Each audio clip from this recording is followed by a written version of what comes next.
રામેશ્વરમ એ પવિત્ર ધરતી જ્યાં ભગવાન રામે યુદ્ધ પછી શિવભક્તિથી ક્ષમા માંગી.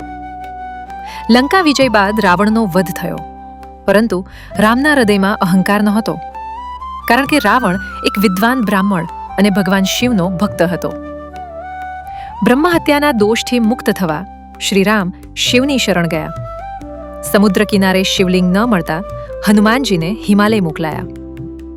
સમય જોતા માતા સીતાએ પવિત્ર રેતીથી એક શિવલિંગ બનાવ્યું, જે રામલિંગ કહેવાયું.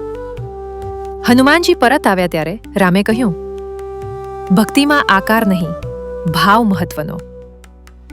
આજથી અહીં 2 લિંગ સ્થાપિત થયા, રામલિંગ અને હનુમાનલિંગ. આ છે રામેશ્વરમ, ભગવાન શિવનું જ્યોતિર્લિંગ અને વિનમ્રતાનો અમર સંદેશ. તમે ભગવાન રામના સચ્ચા ભક્ત હો તો આ વિડિયો લાઈક કર્યા વિના ન જશો.